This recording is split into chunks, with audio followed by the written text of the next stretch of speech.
Hey guys, thank you so much for watching my video. तो आज का जो हमारा टॉपिक है वो है breathing, mechanism of breathing and transportation of gases. तो स्टार्ट करते हैं। Exchange of respiratory gases carbon dioxide and oxygen take place by a simple process called diffusion. हमारे जो एक्सचेंज होता है गैसेस का, रेस्पिरेटरी गैसेस का, वो एक सिंपल प्रोसेस के द्वारा होता है जिसका नाम है डिफ्यूजन। लास्ट पॉइंट में देखिए, gases stands to move from a high pressure area to low pressure area. जो हमारी गैसेस है वो high pressure area to low pressure area की तरफ मूव करती हैं। इस प्रोसेस को हम कहते हैं डिफ्यूजन। ठीक है। So oxygen passes from the blood to tissue and carbon dioxide tissue to blood. और इस प्रोसेस के द्वारा ही हमारा जो ऑक्सीजन है वो ब्लड से टिश्यू के अंदर जाती है और जो हमारी कार्बन डाइऑक्साइड है वो टिश्यू से ब्लड के अंदर आती है। ओके, सेकंड पॉइंट पे आते हैं। This diffusion case due to the difference in the partial pressure of the respiratory gases. ये डिफ्यूजन प्रोसेस क्यों होती है? क्योंकि जो हमारा पार्शियल प्रेशर है हमारे जो रेस्पिरेटरी गैसेस का, कार्बन डाइऑक्साइड एंड ऑक्सीजन का, वो पार्शियल प्रेशर अलग अलग होता है एक दूसरे से, इसलिए जो डिफ्यूजन की प्रोसेस है वो होती है। ओके, थर्ड पॉइंट में है pressure contribute by individual gas in a mixture of gas is called partial pressure. एक मिक्सचर ऑफ गैस में एक सिंगल गैस का जितना भी प्रेशर कॉन्स्ट्रीब्यूट होगा उसे हम कहते हैं पार्शियल प्रेशर। इसको डिनोट करते हैं पी से। Partial pressure of carbon dioxide is denoted by PCO2 and partial pressure of oxygen is denoted by PO2। Transport of gases. Gases का ट्रांसपोर्ट कैसे होता है? Blood is the medium of transportation of carbon dioxide और oxygen. Oxygen और carbon dioxide किसके द्वारा हम transport की जाती है? ब्लड के द्वारा। ओके, जो हमारी ऑक्सीजन है 97% ऑफ ऑक्सीजन RBC के द्वारा ट्रांसपोर्ट की जाती है और बाकी 3% प्लाज्मा के द्वारा ट्रांसपोर्ट की जाती है। ओके, हमारे 20 से 25% ऑफ कार्बन डाइऑक्साइड ट्रांसपोर्ट की जाती है RBC के द्वारा in the form of कार्बो amino haemoglobin. ठीक है। 70% कार्बन डाइऑक्साइड बाइकार्बोनेट के फॉर्म में RBC के द्वारा ट्रांसपोर्ट की जाती है और बाकी बची हुई 5 से 10% कार्बोनिक एसिड की फॉर्म में प्लाज्मा के द्वारा ट्रांसपोर्ट की जाती है। ओके, अब हम देखते हैं कि ऑक्सीजन का ट्रांसपोर्टेशन कैसे होता है। ठीक है, एल्वेलाई के अंदर क्या प्रोसेस होती है इसको हम देख लेते हैं।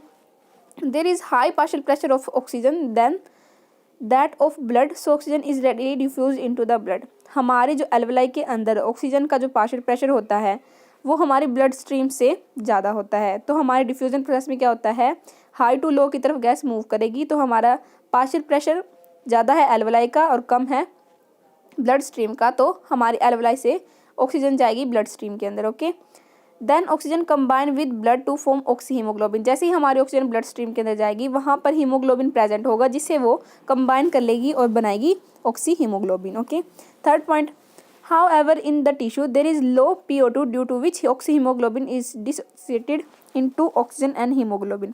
हमारा जो टिश्यू है उसका पार्शियल प्रेशर कम है as compare to blood stream, तो हमारा जो जब हमारी गैस ऑक्सीजन टिश्यू के अंदर चली जाएगी तो हमारा जो ऑक्सीजन है और जो हीमोग्लोबिन है वो अलग हो जाएंगे। So this way oxygen is release into the tissue. ठीक है, और इस प्रकार हमारे ऑक्सीजन टिश्यू के अंदर पहुंचती है। अब है कार्बन डाइऑक्साइड कैसे पहुंचेगी? In the tissue the partial pressure of carbon dioxide is high. हमारे टिश्यू के अंदर जो कार्बन डाइऑक्साइड है उसका जो पार्शियल प्रेशर है वो ज़्यादा होगा एज कम्पेयर टू ब्लड। तो हमारे जो कार्बन डाइऑक्साइड है वो उल्टी प्रोसेस है, हमारे जो टिश्यू से ब्लड स्ट्रीम के अंदर, ब्लड स्ट्रीम से लंग्स के अंदर, लंग्स से आउट ऑफ बॉडी। ठीक है, तो हमारा जो टिश्यू का पार्शियल प्रेशर होगा वो ज़्यादा होगा as compare to blood stream, तो हमारी जो ऑक्सीजन है वो मूव करेगी हाई टू लो यानी कि टिश्यू से ब्लड स्ट्रीम के अंदर। Okay, now there are 3 ways in which the carbon dioxide is transported in alveoli from the tissue. Tissue से एल्वेलाई के अंदर जाने की 3 प्रोसेस है। ठीक है, टिश्यू से एल्वेलाई के अंदर कैसे जाएगी? फर्स्ट है थ्रू RBC के द्वारा कैसे जाती है ये देखिए, हम यहाँ से पढ़ते हैं।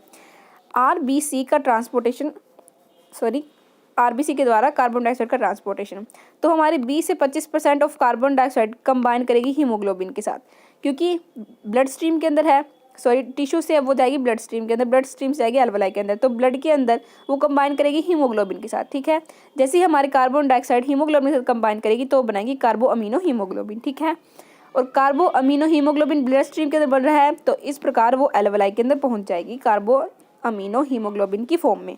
अब इसको पढ़ते हैं।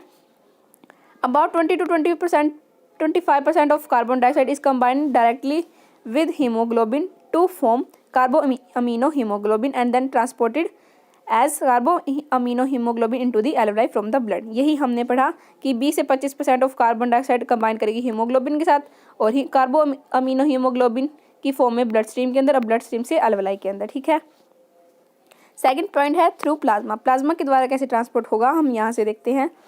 हमारा जो कार्बन डाइऑक्साइड है वो ब्लड स्ट्रीम के अंदर, प्लाज्मा में क्या होता है, प्लाज्मा में होता है वाटर।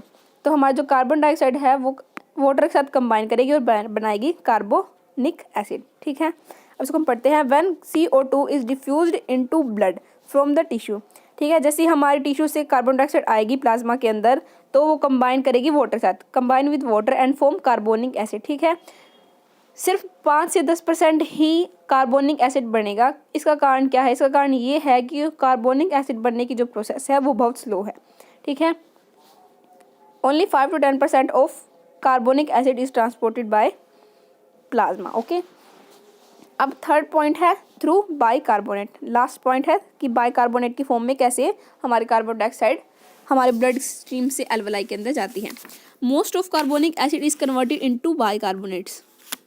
हमारे जो कार्बोनिक एसिड है वो कंबाइन करेगा हमारी जो RBC के द्वारा जो ट्रांसपोर्ट की जाती है carbon dioxide in the form of bicarbonate. वो कैसे की जाती है? सबसे पहले जो हमारा कार्बोनिक एसिड बना है प्लाज्मा के द्वारा वो एक एंजाइम कार्बोनिक एनहाइड्रेस की प्रेजेंस में बनाएगा बाइकार्बोनेट, यानी कि हमारे carbonic acid plus carbonic anhydrase मिलकर बनाएंगे carbonates, bicarbonates.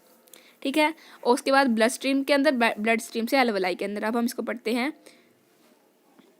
Most of carbonic acid is converted into bicarbonates. ठीक है, हमारा जो कार्बोनिक एसिड है वो बाइकार्बोनेट की फॉर्म में कन्वर्ट किया जाता है due to the presence of an enzyme which is called carbonic anhydrase in the RBC। Okay, then transported as bicarbonate into the alveoli from blood. यही हमने पढ़ा कि हमारे जो कार्बोनिक एसिड है वो RBC के अंदर एक एंजाइम जिसका नाम है कार्बोनिक एनहाइड्रेस, उसकी प्रेजेंस के कारण बाइकार्बोनेट्स के अंदर बदल जाएगा और ये प्रोसेस हमारी ब्लड स्ट्रीम से हमारा जो कार्बन डाइऑक्साइड है वो एल्वेलाई के अंदर चला जाएगा और एल्वेलाई से हमारे out of the body. Okay, तो आज हमने पढ़ा कि ऑक्सीजन का कैसे ट्रांसपोर्ट होता है, कार्बन डाइऑक्साइड का कैसे होता है और इसका जो मैकेनिज्म है वो क्या है। आज के लिए इतना ही दोस्तों, थैंक्स फॉर वॉचिंग।